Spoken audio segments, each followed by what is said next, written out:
हो जेकर मन बिगड़ी है होकर लोग का बिगाड़ी। रही जे कृपा भगवान के, रही जे कृपा भगवान के, निर्बल न कबो हारी। जेकर मन बिगड़ी है ओकर लोग का बिगाड़ी। ओ जेकर मन बिगड़ी है ओकर लोग का बिगाड़ी। लोग दुविधा में रहेला कि भगवान जी हमारे साथ गलत करे ना, तो देखिए जरा भगवान जी के धन्यवाद देवे के चाहिए जो उनकी इतना अच्छा घर द्वार परिवार इतना अच्छा जीवन दिले बड़े। अच्छा से लौकेला, अच्छा से हाथे से काम होला, अच्छा से चले नहीं जा। सोची जा जेकर लगे हाथ पैर नहीं खे आँख नहीं खे ओकर जीवन कैसे कटत हुई। तो भगवान को कोसी मत, भले तकलीफ हजार हो लाख हो, वो कुछ सोचे होंगे हमारे और आपके बारे में, तो कभी उन्हें बुरा नहीं, उन्हें दिल से लव यू, दिल से धन्यवाद। और दुख तकलीफ तो सबको है। बहुत प्यारा भजन है, मुझे बहुत अच्छा लगता है। ठीक है, इसका अंतरा किस तरीके से मैं आप लोगों को सुना रहा हूँ। जैसे मूड ऑफ इंसान का होता है कब, जब इंसान अकेले होता है, परेशान होता है तब। ठीक है, जैसे कि क्या है कि जब वो नहीं चाहेंगे तब तक बुरा किसी का नहीं होगा, कोई नहीं कर पाता। जो ना आप सोचते हो कि फलाने का चाहना था हमारा बुरा हो गया, डेकारे चढ़ना हमारा बुरा हो गया, ऐसा कुछ नहीं है। आप कि कर्मों के हिसाब से आपको फल मिलता है, हमारे कर्मों के हिसाब से हमको फल मिलता है, तो कोई बुरा होता नहीं है। ठीक है, वो जो चाहते हैं वही होता है। अंतरा सुनिए। हरदम तो बुरा चाहेला दुनिया में हो मुदैया, ईश्वर के बिना मर्जी के डोलेला ना पतैया। हरदम तबूरा चाहेला दुनिया में हो मुदैया, ईश्वर के बिना मर्जी के डोलेला ना पतैया।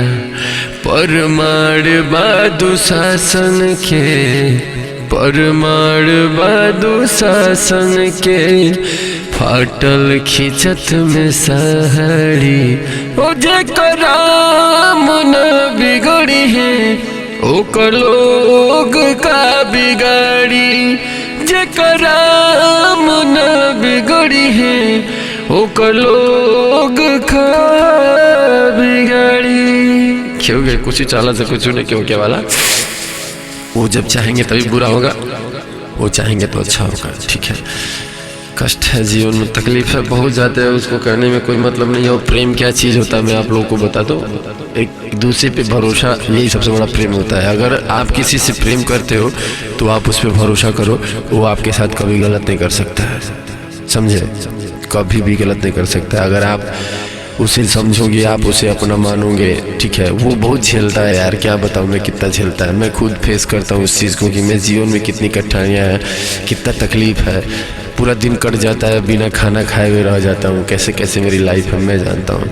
लेकिन सबके नज़र में सब कोई जैसे ना क्या, एक बहुत अच्छा भजन है, उसको भी मैं आप लोगों को सुनाऊँगा छोटा सा, इसमें मैं कोशिश कर रहा हूँ, अगर हो सके तो मैं कर रहा हूँ। काहे माया में भुलाइल बड़ा तोता हो, काहे माया में भुलाइल बड़ा तोता हो, खोता छोड़ के जाए के पड़ी। इहवा स्वार्थ खातिर निमन बाउर होला हो, इहवा स्वार्थ खातिर निमन बाउर होला हो, खोता छोड़ के जाए के पड़ी।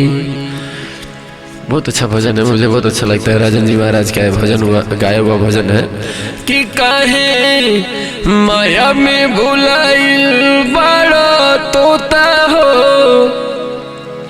काहे हरे माया में भुलाइल बड़ा तोता हो, खोता छोड़ के जाए के परी। इहवा स्वार्थ खातिर निमन बाउर होला हो, इहवा स्वार्थ खातिर निमन बाउर होला हो। खोता छोड़ के जाए के पड़ी काहे माया में भुलाइल बड़ा तोता हो। अरे खोता छोड़ के जाए के पड़ी। एक दिन ऐसा ना खाली वीडियो रह जाए, वीडियो बनाए वाला ना ये दुनिया की रीत है, क्या कीजिएगा। चलिए लव यू, थैंक यू इतना समय देने के लिए, लव यू। आप लोग कमेंट जरूर करिएगा मेरा गीत कैसा लग रहा है। डेली वीडियो पोस्टिंग का है, बहुत मेहनत लगल भैया। जीवन में का कौ के लोग यही पहुँचेला, तो आप लोग इस चीज़ को महत्व दीजिए। थोड़ा सा समय दे देंगे, थोड़ा कमेंट कर देंगे, थोड़ा लोग को शेयर कर देंगे, 2-4 लोगों को व्हाट्सएप पे स्टोरी लिंक करके लगा देंगे, तो क्या जाएगा आपका। किसी का भला करिए, आपका भी भला होगा। किसी का मदद कीजिए, आपको बहुत सुकून आएगा, बहुत दुआएं मिलेंगी। समय खराब रहता है तो मेहनत करना चाहिए, जो मैं कर रहा हूँ।